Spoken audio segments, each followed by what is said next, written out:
Donc, écoutez, bonsoir. Bienvenue, je dirais, à cette nouvelle soirée Parole de salariés.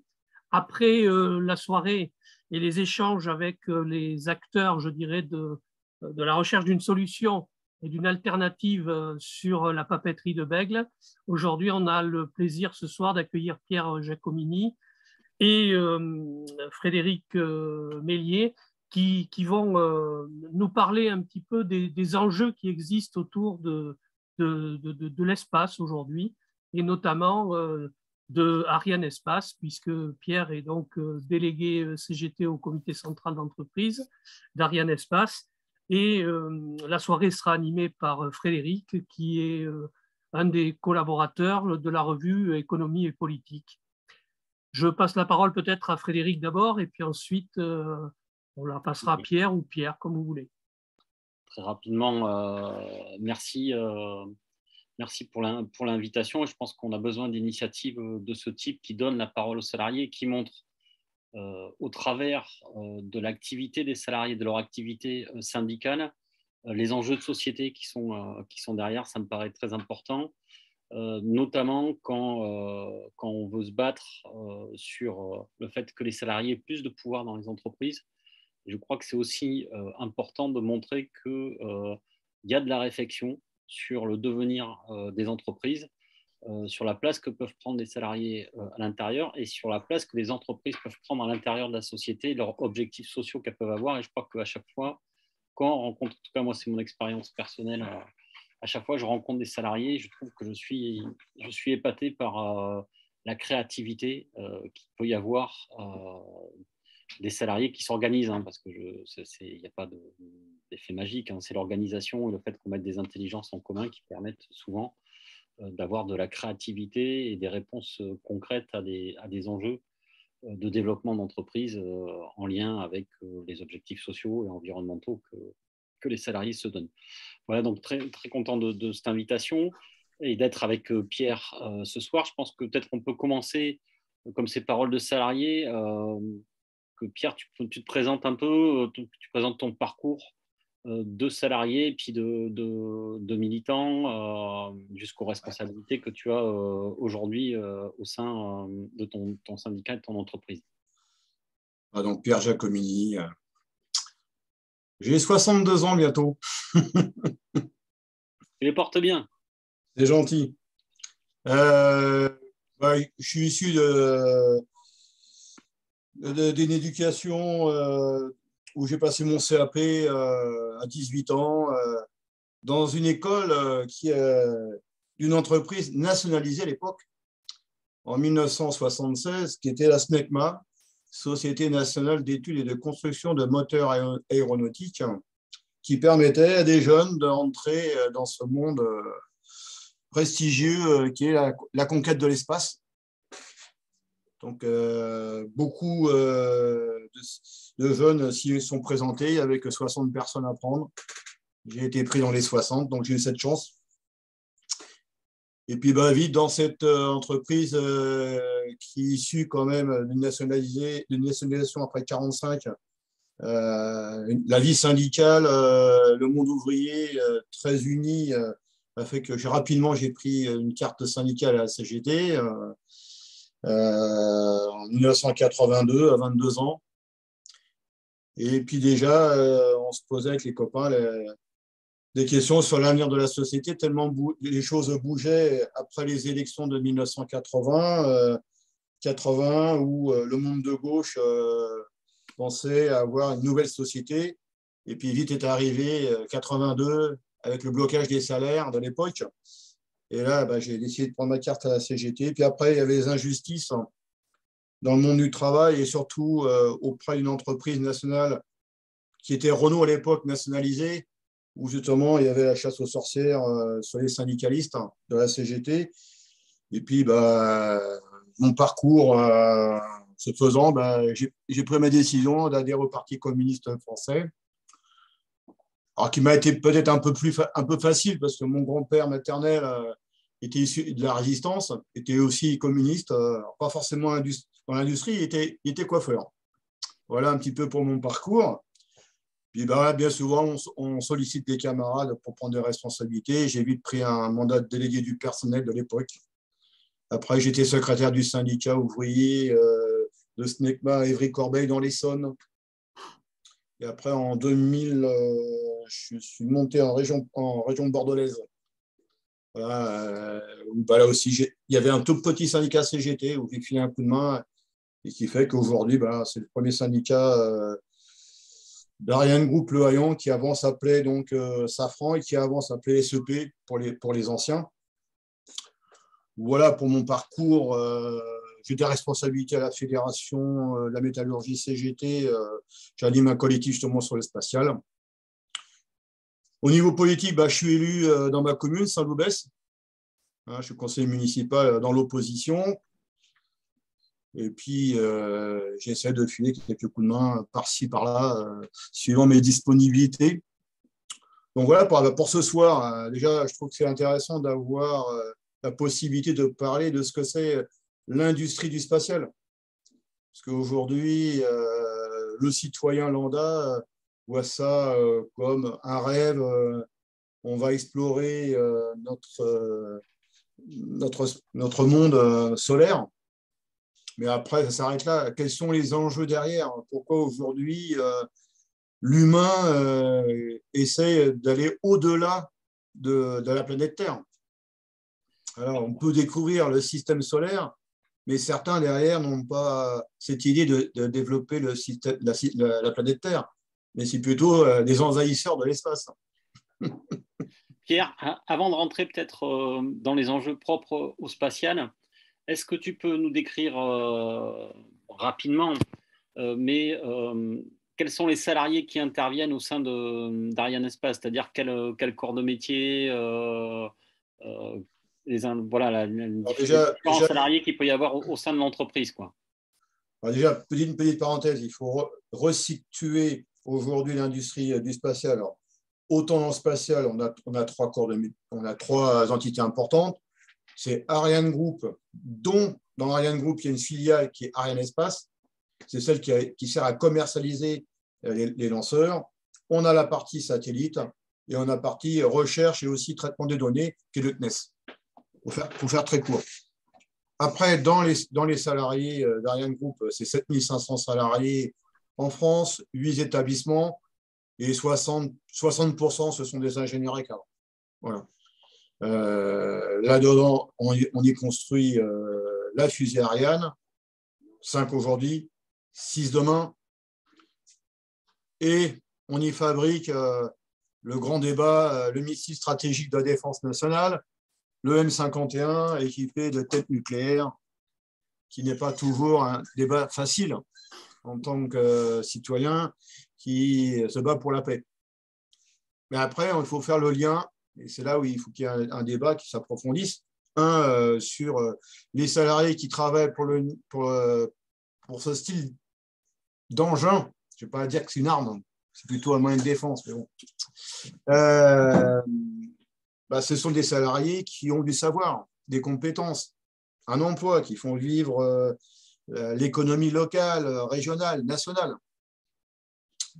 Et on peut voir que dans l'histoire, tout est technologie financée par le citoyen sur la question de la défense nationale a servi dans le civil. Si on n'avait pas eu des recherches de défense, on ne serait peut-être pas Ariane aujourd'hui. Si on n'avait pas eu des recherches sur Ariane et toute sa famille dans les années 60, peut-être qu'aujourd'hui, on n'aurait aussi pas de missiles stratégiques. Donc, je pense que les deux savoirs se sont mélangés, complétés, et ça a permis aujourd'hui d'avoir le numéro 1, comme en France, jusqu'à ces dernières années, c'était Ariane. Les Américains n'ont pas réussi à faire un lanceur lourd. Les Russes sont très en retard et les Chinois viennent de démarrer, etc. Donc là, il y a une conquête de l'espace qui explose. Voilà un petit peu avec derrière des enjeux qui sont complètement différents. Vite fait, la France et l'Europe qui défendent quand même une question de souveraineté et de libre accès à l'espace, en lien avec la recherche, en lien avec la surveillance de la Terre, et puis de la communication des peuples. On va le dire comme ça. Derrière, les Américains et les Russes ne sont pas du tout sur ce même domaine-là. On a les Russes qui sont pour une domination militaire du monde et les Américains qui ont donné ça maintenant à un privé qui s'appelle SpaceX essentiellement, où aujourd'hui, c'est faire des engins qui permettent de contrôler toutes les populations et de contrôler tout ce qu'on peut donner comme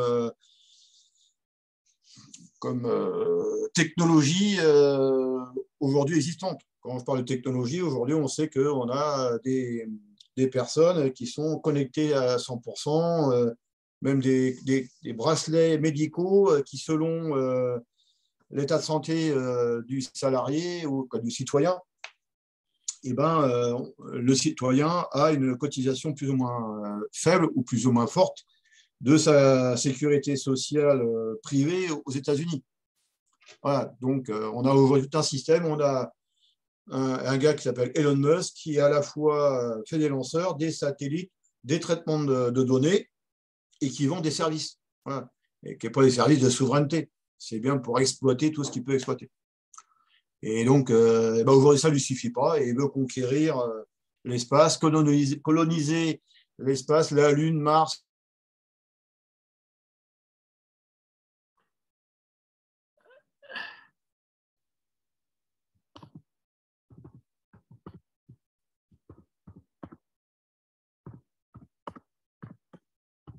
De la construction, en tout cas de la coopération européenne autour d'Ariane, comment ça s'est construit au fil du temps et où on en est aujourd'hui? Aujourd'hui, 1970,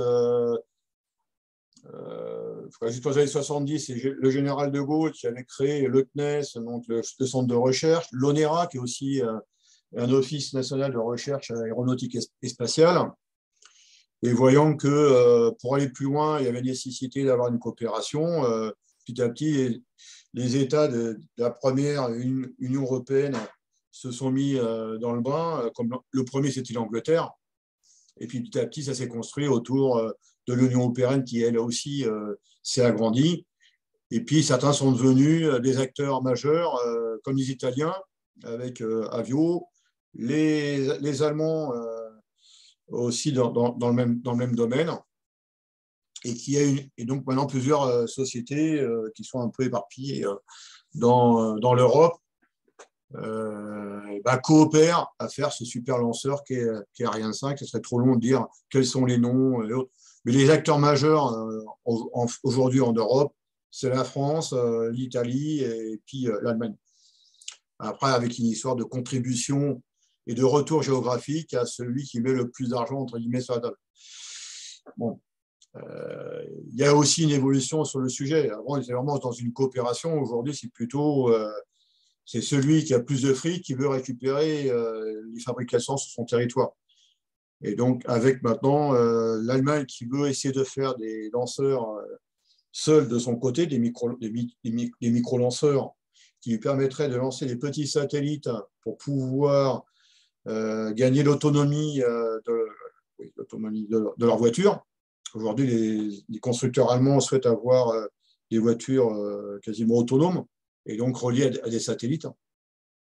Donc l'Allemagne est là-dessus. Les Italiens, eux, se rapprochent de plus en plus d'anciens pays de l'ex-Union soviétique qui ont des vieilles technologies, mais qui leur permet pour eux de développer ou de s'améliorer sur leur technologie sur le Vega, qui est le petit lanceur européen. Voilà. Et puis après, on a donc la France avec le gros lanceur qui est Ariane 5. Ariane 6 demain avec deux versions. Une version avec 4 boosters qui pourra envoyer des engins de plus de 12 kg, de plus de 12 tonnes. Et puis une Ariane 10-62 avec 2 boosters qui enverra des masses aux alentours entre 3 et 6 tonnes. Alors, un petit peu pour, je dirais, voir c'est quoi l'industrie du spatial. sachant que dedans, on n'a pas parlé des satellitiers français, hein, c'est toujours important de les nommer, que sont Thales Arianespace et Airbus Satellite. Voilà un petit peu les acteurs pour faire toute la filière en entier. Alors, je t'écoute, et puis j'ai eu l'occasion d'entendre ton patron sur France Inter il y a 1 mois et demi, 2 mois, qui expliquait que tout allait bien, que Ariane était en pleine progression, et en même temps, vous avez été en mouvement social, vous avez mené une bataille, vous avez interpellé les élus, les parlementaires sur la situation d'Ariane Espace. Donc, est-ce que tu peux peut-être nous éclairer sur le décalage de discours entre ce que les syndicats disent, c'est-à-dire et alertent sur les dangers qu'il pourrait y avoir, et en même temps un patron d'Ariane qui, lui, semble être tranquille dans ses baskets, quoi. C'est tout le débat justement sur le spatial pour faire quoi. Aujourd'hui, depuis 2014, je ne me trompe pas, les gouvernements de l'époque, qu'ils soient français et allemands, ont donné un certain nombre de prérogatives qu'ils avaient au privé. Donc Airbus et Safran ont réuni leurs activités spatiales en une entreprise qui s'appelle aujourd'hui Ariane Group. Et c'est eux qui décident de ce qu'ils veulent faire avec leurs lanceurs. Donc aujourd'hui, la grosse problématique qu'il y a en France et en Europe, c'est qu'il n'y a pas de politique spatiale à moyen et long terme, qu'elle soit française ou européenne. Oui, européenne. Aujourd'hui, on est scotché un peu aux événements qui se passent en Russie, en Chine et aux États-Unis. Donc, on est tête chercheuse, on suit, voilà. On n'a pas de politique. Qu'est-ce que l'on veut faire aujourd'hui de notre spatial en termes de recherche, en termes de surveillance de la Terre, de recherche médicale pour nos citoyens, etc., etc. Ça, c'est le premier truc. Le deuxième truc, il ne faut pas oublier que M. Chirac, dans les années 90, a ouvert le centre de lancement guyanais aux lanceurs soviétiques, que sont Soyouz. Donc, effectivement, le patron d'Arianespace se félicite qu'aujourd'hui, il a pu le faire 18 lancements, dont 8 lancements de Soyouz. Donc, il a fait une addition de lancement en prenant les Soyouz. Alors, lui, voilà, ce qu'il voit, c'est une affaire financière.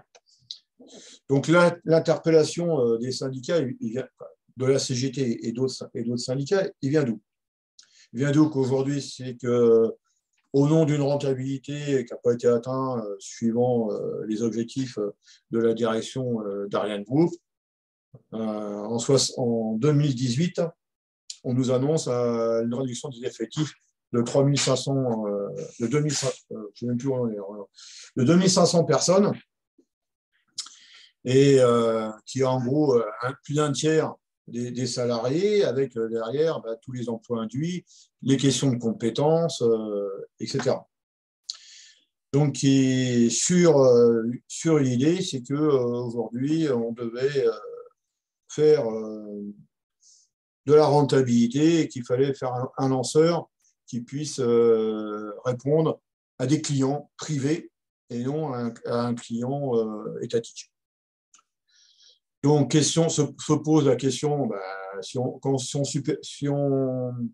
supprime les emplois, derrière la question des compétences, la question des établissements, la question de l'économie locale et surtout la question de la souveraineté.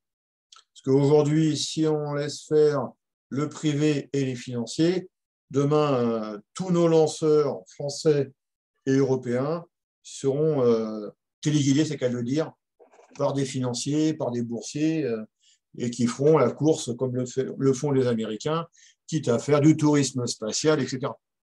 Voilà aujourd'hui.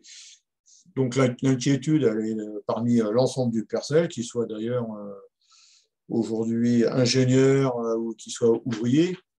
Tout le monde est inquiet par rapport à la voie qui est donnée. Il y a quand même je pense que dans cette industrie, peut-être une des dernières, une des rares, où on a encore des salariés qui sont fortement attachés à cette conquête de l'espace, cette vitrine. Et où aujourd'hui, bon, les salariés veulent voir quand même cette entreprise pouvoir mettre en place un certain nombre d'engins, un certain nombre de recherches, etc. Voilà un petit peu pour... Donc, on a effectivement on a eu des contacts avec différents élus de la République. Hein, on a eu la chance d'avoir des députés, sénateurs, élus de régions très dynamiques qui nous ont répondu donc, à travers le Parti communiste. On a eu dernièrement un contact avec la France Insoumise, je ne me souviens plus de son nom, et avec du « moi je vais faire, ne vous inquiétez pas, patatati ». Donc, ce n'est pas ce qu'on lui demandait, c'est plutôt d'avoir une réflexion d'ensemble sur l'avenir du spatial et de son industrie surtout. Aujourd'hui, quand même, l'industrie, c'est quand même 12 000 salariés. Et donc, on ne peut pas laisser partir comme ça sans avoir une réflexion. Et ce qui est intéressant dans les débats, c'est-à-dire tu parlais justement que les salariés étaient très riches. J'abonde dans la matière parce que depuis quand même maintenant près de 2 ans qu'on mène la bataille sur le sujet, c'est avec les salariés qu'on parle du lanceur de demain, des produits dérivés que l'on pourrait faire, donc la diversification de nos produits. C'est avec eux qu'on parle de la question d'aujourd'hui de la révolution numérique, donc le big data. Pourquoi le big data? Pourquoi faire? Qu'est-ce qu'on pourrait même proposer? Donc, des salariés nous disent, nous, on a des réflexions là-dessus, d'aller vers des projets alternatifs où justement les salariés ont la parole. C'est quelque chose de moderne et c'est des choses d'ailleurs qui bousculent un peu d'ailleurs toutes les institutions, qu'elles soient patronales ou qu'elles soient syndicales. Dans un syndicat, quand il y a des salariés qui viennent donner des billes, amener leurs propres réflexions et qui bousculent des fois des schémas, comme tout à l'heure on disait en aparté, d'avoir des schémas un peu d'anciens, ça fait du bien. Ça donne du baume au cœur en disant que le pays est en bonne voie pour son avenir, même s'il reste encore beaucoup de choses à construire. Ce qui est intéressant dans ce que tu pointes, même c'est grosso modo la mainmise en fait des grands groupes et des grandes multinationales sur l'espace. C'est vrai. Les gros financiers, ouais. Oui, voilà, c'est ça. C'est vrai à l'échelle mondiale, c'est vrai à l'échelle européenne. Et ce qui se pose en fait derrière, c'est un peu la finalité de pourquoi on a cette industrie-là et à quoi elle sert, quoi. Et c'est là où je pense que c'est intéressant, et tu viens de l'évoquer, je pense que c'est aussi sur ça que travaillent et qu'interviennent les salariés, et tu t'en parlais, et je pense que ça alimente aussi vos revendications et vos propositions pour le développement d'Ariane. Et je crois que vous avez toute une série de propositions. Ça vaut le coup peut-être de les mettre en avant ce soir, puisque tu as la parole, sur la vision que vous avez un peu de l'avenir de l'entreprise et de son utilité à la société française et européenne. Déjà, ça fait longtemps que la CGT, elle milite pour une famille de lanceurs. Aujourd'hui, on sait que suivant les services que l'on veut offrir à la nation ou à l'Europe, nos engins sont de plus ou moins légers ou plus ou moins lourds. Il ne faut pas oublier que dans les années, fin des années 80, début des années 90, la France, l'Europe avaient un projet d'une navette spatiale. Et donc, autour de tout ça, d'avoir un gros lanceur, une très haute technologie et en termes de qualité aussi, parce que tu n'avais pas le droit quand même à te scratcher. Hein. On a aussi donc, le voyage lunaire avec donc l'embarquement d'êtres humains. Donc ça, c'est le gros lanceur Ariane. Le petit lanceur qui est aujourd'hui Vega, donc italien. Et puis, d'avoir un micro-lanceur qui aujourd'hui d'ailleurs reste toujours d'actualité. On y verra peut-être tout à l'heure. Ce qui a besoin dans le débat aujourd'hui, c'est, bon, c'est pourquoi faire. Ça, on dit depuis tout à l'heure. Donc, je pense qu'au regard de l'évolution de la planète, on parle souvent de l'environnement, etc., la montée des eaux, on voit qu'aujourd'hui, la Terre et ses profondeurs se déchaînent. On n'a jamais vu autant de volcans aujourd'hui en éruption. Ça doit quand même nous interroger. Donc, comment déjà avoir cette surveillance? Comment anticiper? Comment aider à la gestion de tous ces fléaux météorologiques et autres? Donc, je pense que ça, c'est déjà quelque chose d'important avec toute la chaîne qui va derrière. Il n'y a pas que le fait de lancer un lanceur. Donc, derrière, c'est quand même des docteurs en la matière, des ingénieurs, etc., etc. Donc, il ne faut pas voir ça que par la question Ariane Group, industrie du spatial, qui s'est envoyé un lanceur. C'est qu'est-ce qu'il y a avant et qu'est-ce qu'il y a après et pour qui. Et donc, on est bien sur une question de l'humanité. L'autre élément qu'il faut dire aussi, c'est ces technologies qui ont été développées depuis près de 50 ans. Aujourd'hui, qui sont matures, elles peuvent servir aujourd'hui dans d'autres domaines. Aujourd'hui, on nous bassine sur l'évolution des voitures électriques, etc.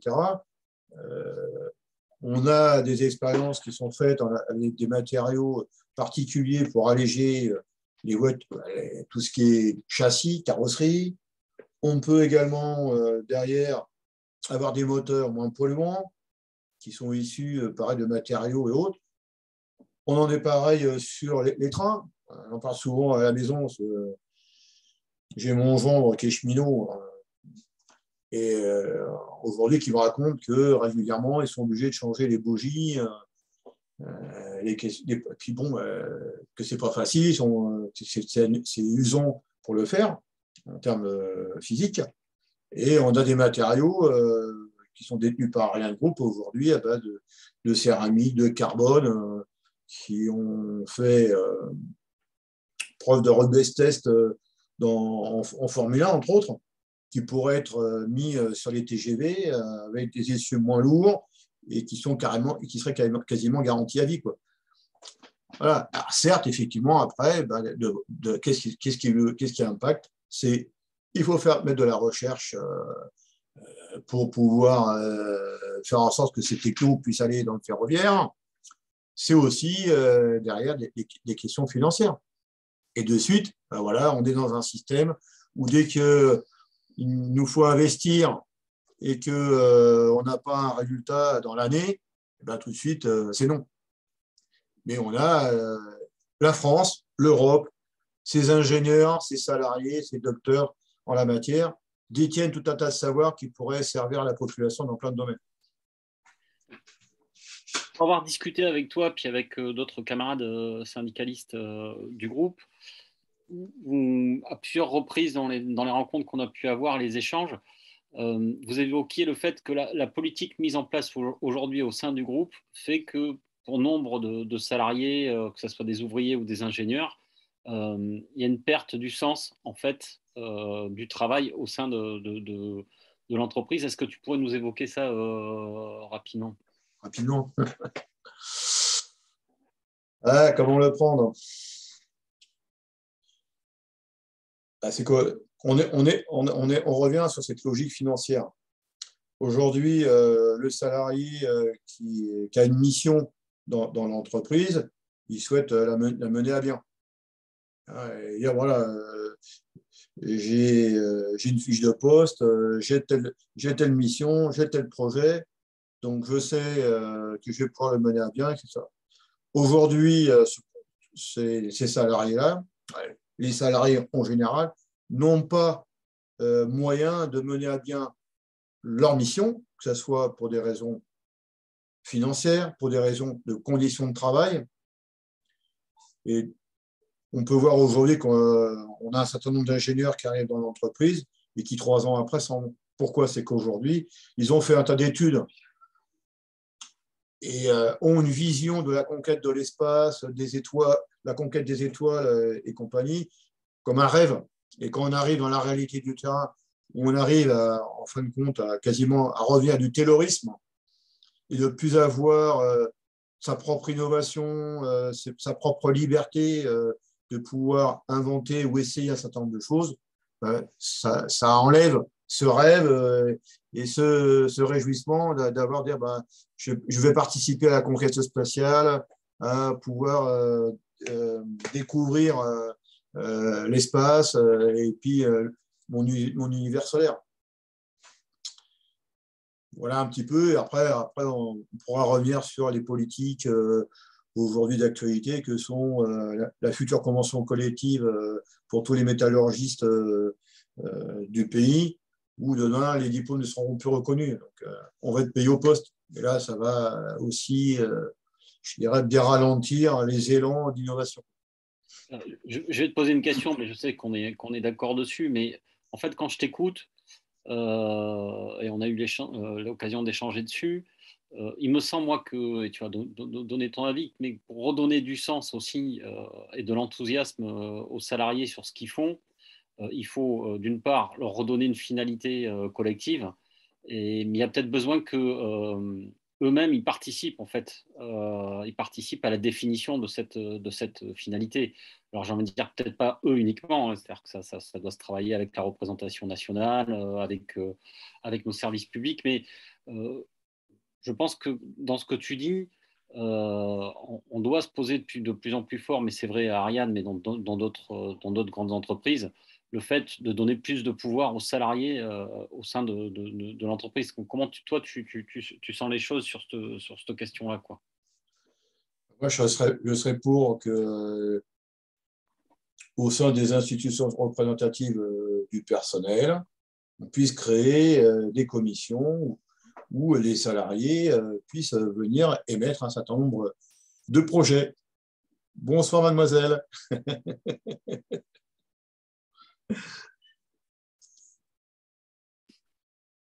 Comme je vous disais tout à l'heure, un peu plus en amont, quand on discute avec les salariés, qu'on leur donne la parole, ils ont des idées. Ils sont prêts à s'investir du moment qu'on leur laisse la parole et qu'on leur donne les moyens de faire.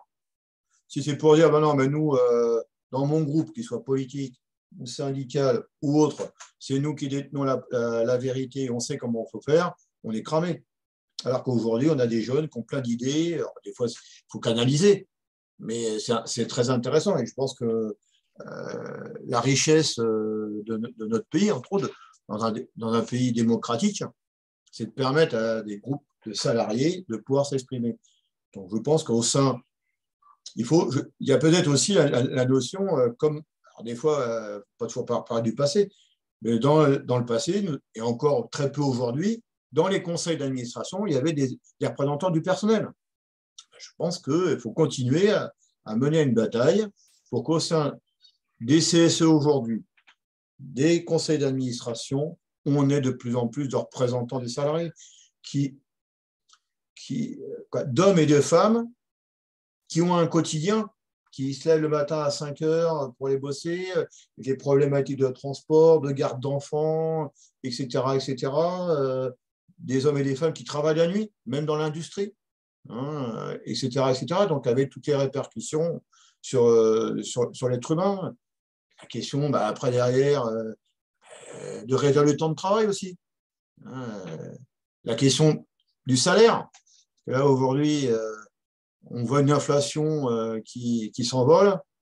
On voit aussi des bénéfices, des dividendes qui s'envolent.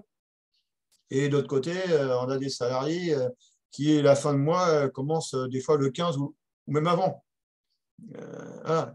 Et ce que je disais d'ailleurs lors d'une réunion paritaire avec le patronat de l'UMM du Giron-des-Landes ces derniers temps, c'est pas en appauvrissant les salariés qu'on va avoir des salariés motivés pour innover et puis faire et créer des nouvelles choses. C'est bien au contraire. C'est en faisant qu'ils n'aient pas de problème chez eux de fric, qu'ils puissent payer leur logement, leur compteur de flotte, l'électricité, donner un peu de bonheur à leurs gamins, etc. Oui, puis on peut même imaginer que sur la réduction du temps de travail, ça donne aussi, en fait, en termes de production collective, plus de créativité. C'est-à-dire L'activité, que, hein. voilà, je Même pense qu'on plus, va être d'accord sur ça, quoi. C'est-à-dire que il y a des retours quand tout d'expérience était en la matière, hein. reposé, voilà, et puis et je pense que c'est aussi un des enjeux qui nous est posé pour le développement de notre société, quoi. C'est-à-dire qu'il y a le développement des individus, permettre ce que tu dis, de pouvoir vivre plus longtemps, d'accéder à plein d'activités autres que le Autre. travail, mais Ouais. le retour pour le travail peut être très important, en fait. C'est-à-dire d'avoir une meilleure créativité, parfois une productivité qui augmente parce que justement, on a réduit le temps de travail et qu'on a des salariés qui sont dans de meilleures dispositions, quoi. Il y a des statistiques qui ont été faites dans les entreprises qui ont réduit leur temps de travail, où le taux d'absentéisme est en baisse, le taux de valeur ajoutée individuelle est en augmentation, et de créativité aussi en augmentation. Et on voit aujourd'hui qu'un certain nombre de pays européens se posent la question et même franchissent le pas. Ah, je n'entends plus. Dominique, tu n'as pas encore réagi depuis le début, donc peut-être que tu as des questions à poser à Pierre. Oui, écoute Pierre, moi ce qui m'intéresserait, c'est de savoir comment aujourd'hui vous affrontez, je dirais, ces nouvelles dimensions, ces nouveaux enjeux.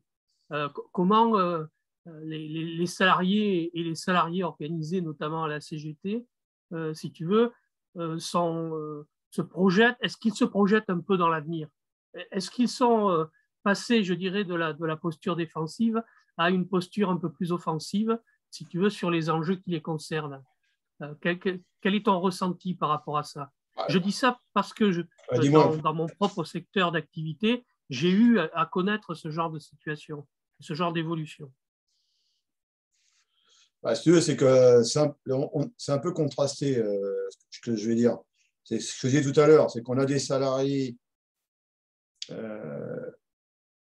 qui ont capté l'idée qu'avait le syndicat CGT, c'était de mettre tout le monde autour d'une table et de discuter pour voir justement c'était quoi le spatial demain et comment on pouvait interagir à l'intérieur de ça,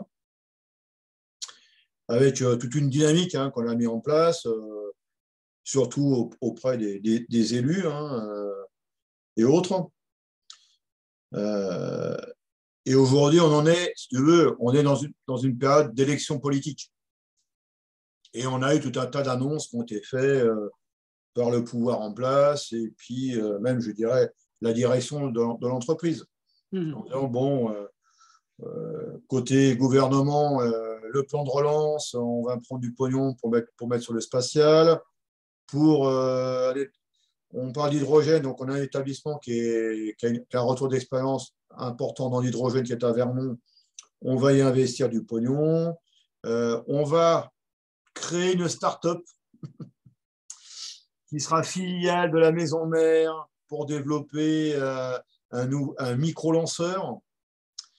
Donc tout ça, aujourd'hui, les salariés disent, bon, ok, on a bataillé, le syndicat a fait ce qu'il a pu avec ses moyens. Bon, il faut rappeler quand même que certains pensent que les syndicats ont un super pouvoir, mais quand on leur dit que c'est bon, le nombre que l'on est et ce que l'on peut faire, si les salariés ne viennent pas renforcer les mouvements syndicaux et les mouvements politiques de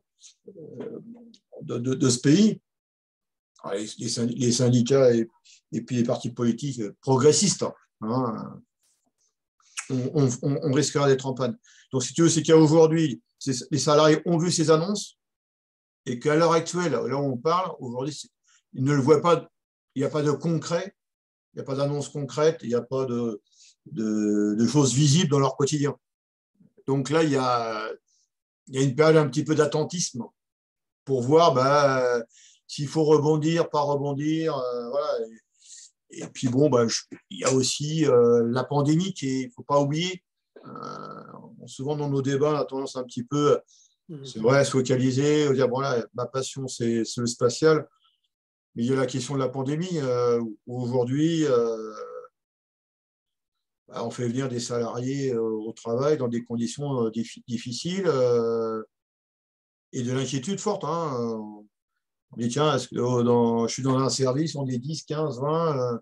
Souvent, tu as un gars qui est Covid, d'autres qui sont en cas contact, des clusters, et puis on ne nous dit pas tout, etc. Toi. Donc, je pense qu'il faut qu'on parle un peu de tout ça, quoi. Après, l'état d'esprit, je pense que c'est aussi à alimenter. Il y a besoin, il y a une nécessité de continuer le débat avec les salariés, avec les citoyens. Parce que la question du spatial, comme je disais tout à l'heure, il ne s'arrête pas à la porte d'entrée d'Ariane Group. Et c'est là où on a un travail à faire avec les citoyens. C'est qu'est-ce que ça peut amener le spatial aux citoyens. Bon, tout à l'heure, tu me parlais de l'état d'esprit des salariés. Aujourd'hui, avec la pandémie, il est un peu morose. Hein. On a quasiment toutes les familles ont autour d'eux des amis qui sont touchés de près ou de loin par le Covid. Après, il faut espérer que dans nos débats pour l'élection présidentielle, on puisse y placer la question des industries, je dirais, majeures pour le pays. L'énergie, transport, l'alimentation, spatiale. Voilà, quoi. Je pense que ce que je disais dernièrement dans un échange avec des journalistes, je leur disais, je pense qu'en France, on sait qu'on a des industries qui sont majeures, telles que l'électricité. Aujourd'hui, pour un citoyen, s'il n'a pas d'électricité, s'il n'a pas de gaz, s'il n'a pas un toit pour se loger, s'il n'a pas un service public qui accompagne sa vie, et demain, il faudra aussi le spatial, parce qu'aujourd'hui, avec la révolution numérique, le big data, aujourd'hui, toutes nos informations, elles vont passer par les satellites. Et si demain, si on n'est pas capable d'envoyer des informations à travers les satellites et à gérer ces informations, on va dépendre d'un pays tiers que ce sera les États-Unis, les Russes, les Chinois.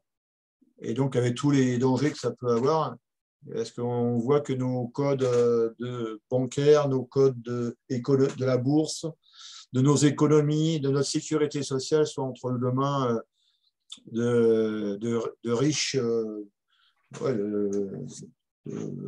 milliardaires, et qui viendraient nous piquer toutes nos données de la sécurité sociale et proposeraient peut-être d'ailleurs d'autres services moyennant finance à nos concitoyens. Ce que tu poses en fait fondamentalement, et ce que vous posez, c'est bien la question de la maîtrise. La maîtrise, tu parlais de souveraineté. La souveraineté, surtout la souveraineté. Ouais, souveraineté, maîtrise publique, maîtrise citoyenne de l'espace et des données, et de la question des données, quoi. C'est-à-dire que les deux sont intimement liés. On le voit, on a parlé à plusieurs reprises d'Elon Musk, qui est celui qui aujourd'hui, avec SpaceX, on détient en basse altitude, je crois, elle a quasiment 50% des satellites qui sont en orbite autour de la Terre, ce qui pose un vrai débat sur le devenir de la maîtrise de l'espace dans cette partie-là de l'espace, parce qu'il n'y a pas, on voit bien qu'il n'y a pas un seul espace, il y en a plusieurs. C'est-à-dire que les satellites météo et puis les satellites qu'on a évoqués avec Elon Musk, ce n'est pas tout à fait les mêmes. Mais ceci étant dit, ça pose fondamentalement le fait d'avoir une maîtrise populaire, une souveraineté populaire sur ces satellites-là et sur les données. La finalité. J'ai une question à te poser parce que moi, j'y tiens beaucoup. On a tendance, même nous, facilement chez les progressistes, à tomber facilement dans la concurrence que se construisent les grands pays capitalistes, les grandes zones entre elles. On t'a évoqué la Russie, t'as évoqué les États-Unis, on parlait de l'Europe. Est-ce que là-dedans, on n'aurait pas quelque chose à pousser sur la question de la coopération internationale sur l'espace, non pas justement pour aller sur cette maîtrise citoyenne et collective de l'espace, et plutôt que d'avoir des gâchis financiers, parce qu'on va se dire les choses comme ça, avec les logiques de rentabilité qui sont en œuvre, chacun est dans la course à la rentabilité, outre les hommes et les femmes qui sont broyés là-dedans.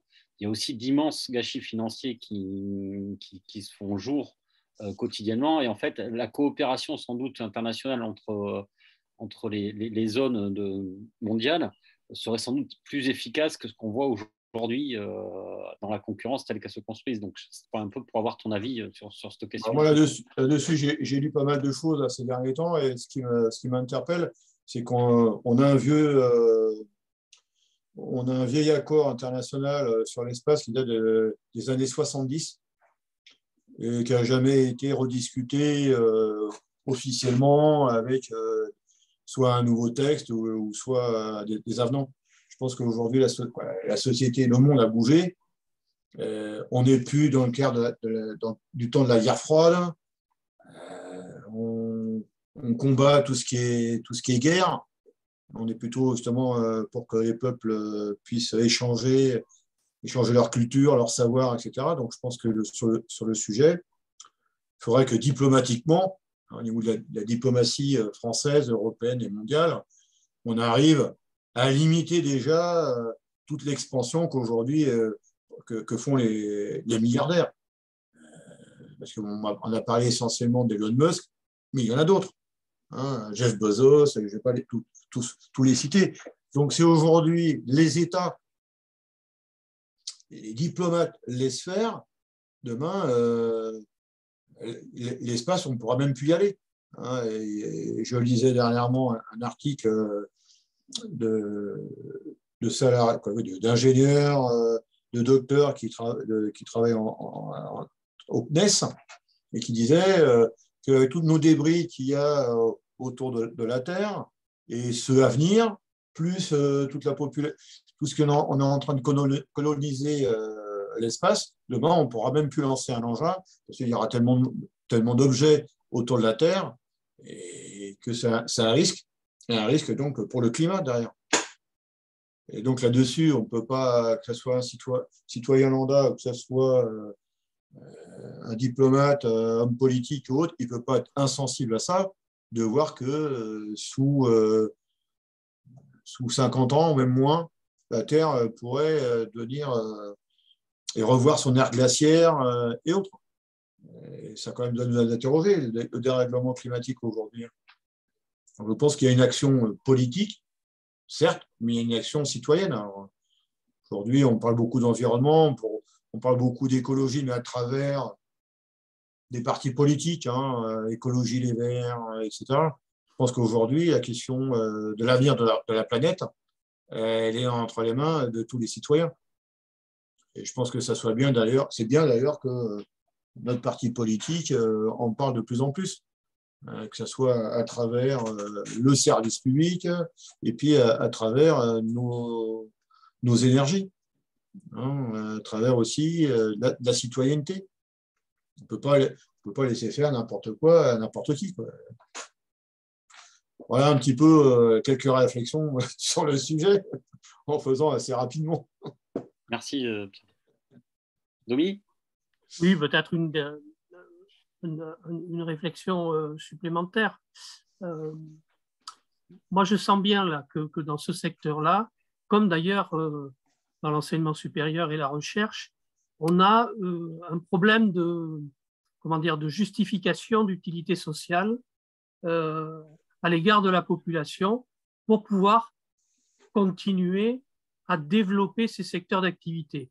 Alors, moi, je ne sais pas, vous avez peut-être vu, Macron est intervenu là, il n'y a pas très longtemps sur l'avenir de sa vision à lui de l'avenir de l'enseignement supérieur et de la recherche, et il a beaucoup parlé privatisation, augmentation des droits d'inscription, etc.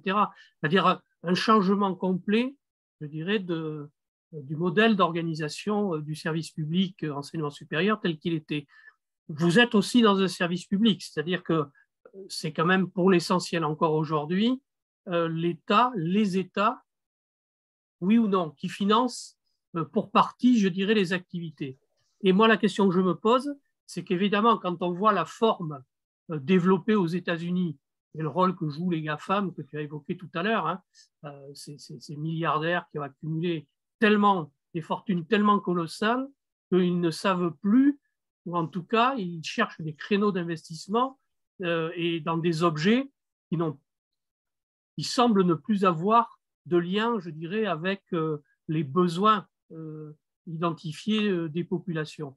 Et donc, comment faire aujourd'hui? Est-ce que vous êtes confronté d'abord à des offensives de privatisation sous des formes très diverses? Chez nous, ce qui se développe de plus en plus, c'est on garde la maîtrise d'ouvrage, et c'est vrai dans pas mal de grands groupes, hein, on garde la maîtrise d'ouvrage, donc on a évidemment des collectifs de salariés de plus en plus qualifiés, mais qui n'ont comme, je dirais, responsabilité que, comment dire, de sous-traiter d'abord, de sous-traiter un certain nombre de TPE, d'entreprises plus élevées, l'essentiel de l'activité professionnelle, concrète. Donc voilà, est-ce que vous êtes confronté à ces évolutions et comment vous l'abordez de façon offensive pour, je dirais, ne pas en rester simplement à la critique de la sous-traitance, mais en posant la question de nouvelles coopérations, comme l'a évoqué Fred tout à l'heure, hein, entre grands groupes, mais là, aujourd'hui, entre salariés, entre formes d'organisation du travail, comment on arrive à reprendre l'offensive, justement pour d'abord ne pas opposer les salariés entre eux, ceux qui sont dans la grande maison et ceux qui sont dans les petites entreprises. Voilà, est-ce qu'on commence à se poser la question pour retisser du lien, pour voilà, c'est vraiment des enjeux d'avenir. Et la CGT s'en est emparée, évidemment, on l'a vu, hein, on a, au travers de la campagne pour préparer les élections des représentants pour les TPE, mais n'empêche que voilà, il y a des questions qui se posent et qui se posent partout. Et donc, voilà, j'aimerais c'est que tu nous parles un peu comment vous vivez les choses et comment vous intervenez pour modifier aussi la situation et pas rester sous le choc de ces fragmentations. Déjà, il faut quand même, par rapport à ce que dit, il y a un exemple concret dans le spatial. C'est qu'aujourd'hui, jusqu'à quelques années, on avait une institution qui justement était chargée auprès du gouvernement de faire des propositions en matière de conquête spatiale. C'est le CNES. Le CNES, lui, il n'était pas là pour vendre quoi que ce soit. Il dit voilà, aujourd'hui, pour surveiller la Terre, voilà ce que l'on propose. Pour aller découvrir telle comète, parce qu'on a besoin de chercher dans notre système solaire, on propose ça et ça. Aujourd'hui, le CNES a une politique. La direction du CNES parle à ses ingénieurs en disant « Trouvez-vous un boulot chez un privé ». Donc, le CNES aujourd'hui, la petite équipe qui va rester, sera uniquement des salariés qui seront là pour gérer les 500 millions d'euros de dotation de l'État pour des projets qu'auront décidé les privés. En fin de compte, ce sera des VRP. Donc, il n'y aura plus de vision d'ensemble et d'intérêt et de souveraineté. C'est souvent là-dessus que j'insiste, la souveraineté, la souveraineté. Après, autre question, tu dis comment on essaye de créer des liens. Le lien que l'on travaille, c'est surtout sur la sous-traitance. Aujourd'hui, pourquoi on sous-traite? C'est bien la question, et c'est pour avoir des. On sous-traite parce qu'il y a des salariés qui, dans un tel endroit, sont moins payés, ont moins de droits. Et nous, la proposition que l'on fait, c'est déjà d'avoir un inter-CE. Donc, ça veut dire que le CE du donneur d'ordre doit pouvoir, à différentes périodes de l'année, pouvoir donner et échanger avec les représentants des salariés du sous-traitant. Le sous-traitant doit connaître le cahier de commande du donneur d'ordre. Il doit connaître les grilles de salaire, etc., etc. Et donc, on a un certain nombre d'entreprises en France avec lesquelles on travaille régulièrement. On essaie d'avoir des rencontres avec des salariés, et puis là où c'est possible, là où il y a des syndicats, avec des syndicats de la CGT. Ça, c'est un travail de longue haleine. Hein. D'ailleurs, les directions, dès qu'on commence à rentrer dans une entreprise où il y a de la sous-traitance, nous appellent pour dire qu'on n'avait rien à y faire, etc. Donc, même une atteinte à la liberté d'expression et d'information. Hein. Et d'ailleurs, on a un super accueil parce que les salariés, avant, on ne savait pas que sur telle et telle commande, on nous a dit que ben non, ça s'arrêtait demain, et alors qu'on leur dit ben non, non, ils vont renégocier l'accord pour essayer encore vous presser encore plus, etc. Pareil sur les grilles de salaire, pareil sur les questions de, par exemple, tiens, on parlait de santé des salariés, ben les mutuelles. Aujourd'hui, il y a une loi en France qui dit que le patron il doit proposer une mutuelle à ses salariés. À quel tarif et puis à quelle hauteur, quelle prestation. Et on voit bien que chez les sous-traitants, aujourd'hui, la prestation elle est vraiment à ras des pâquerettes, quoi. Et la subvention du patron, c'est pareil.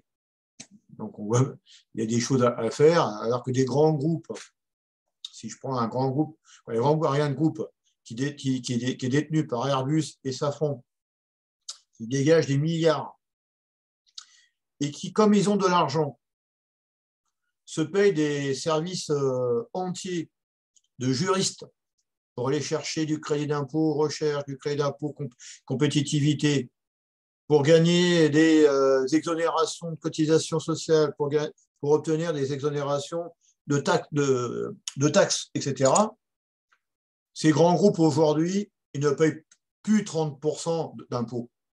Aujourd'hui, ils en payent 8% d'impôts sur les sociétés.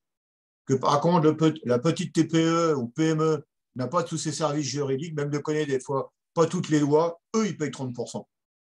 Et donc, je pense que là aussi, il devrait y avoir un système de tuilage entre les grands groupes et ces sous-traitants qui sont depuis des années et des années au service de ces grands groupes, permettent d'avoir une, comment dirais-je,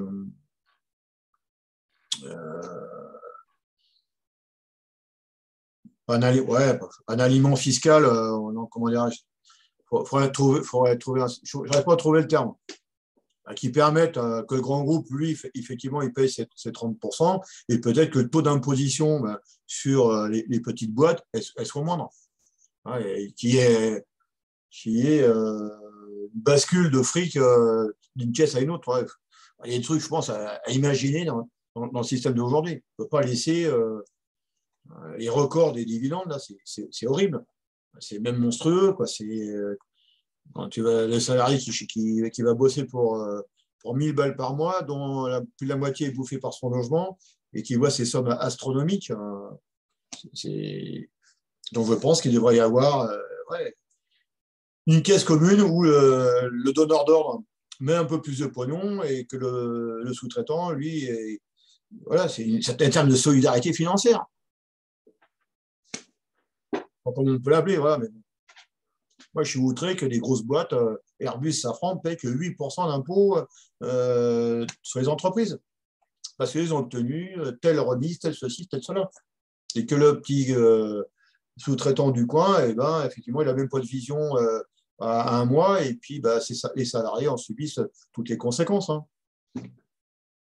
Voilà, pour essayer d'échanger un petit peu sur les questions des finances, du système financier français. Je ne sais pas si c'est la bonne solution, mais bon. On ne peut pas laisser d'un côté ces trusts, ces gros trusts multinationales et plein de pognon, et puis à côté, alors nous, on garde effectivement, on est donneurs d'ordre, on garde une certaine maîtrise, et puis tout le boulot, on le file à nos sous-traitants, on leur dit, demain, il faudra même que vous délocalisiez, vos salariés, il faut les payer moins 10%, il faut réduire vos investissements, etc. etc. Voilà, donc je pense que là, de faciliter et aider des salariés de ces entreprises à se rencontrer, je pense que c'est déjà un bon démarrage. Ça sera de longue haleine. Hein. Pas oublier qu'on est dans un système capitaliste, mais voir un système capitaliste qui est plutôt un système financier maintenant. Hein. Tout à fait, mais si on y regarde bien, le statut des patrons, entre guillemets, de ces petits patrons de TPE, est-ce qu'il est très loin finalement de la situation du salarié moyen, je dirais, dans notre pays? Et est-ce qu'on n'a pas à réfléchir justement sur une autre approche de ces entrepreneurs, entre guillemets, de telle manière qu'on voit bien qu'elles ont plus d'intérêts convergents avec le monde salarial qu'avec le monde patronal, quoi, dans les faits concrets. Bon. On a été amené à discuter avec des chefs d'entreprise qui étaient un peu interrogatifs sur notre démarche, hein, qui disaient qu'est-ce qu'on foutait là. Et puis, petit à petit, le gars, il est obligé de nous dire qu'il était d'accord avec nous, quoi. On est amené à parler des partages des richesses, hein, de ces grands groupes, alors que lui, il disait mais moi, même des fois, je ne me mets pas de salaire. Allez, l'écart il se creuse, à un moment donné, c'est plus vivable. Et là derrière, tu as des salariés, tu as des familles, etc. Quoi. Hein, des salariés qui ne sont même pas en capacité de payer un abonnement à un club de foot pour leurs gamins, quoi, ou donner des cours d'instruments de musique, autre. Hein. Je ne te parle pas après de tout ce qui est santé, le suivi dentaire pour les gamins et compagnie, si tu n'as pas la mutuelle qui va bien et compagnie. Bon. Mais là, on revient dans un débat général où on dit il y a des richesses et il faut savoir les répartir autrement. On ne va pas me dire qu'aujourd'hui, on fait la démonstration, et ce n'est pas des chiffres syndicaux ou des chiffres politiques, de l'argent, il y en a de plus en plus dans ce pays, sur cette terre. Sauf qu'il est mal redistribué, quoi. Et qui décide des choix et de l'utilisation de cet argent?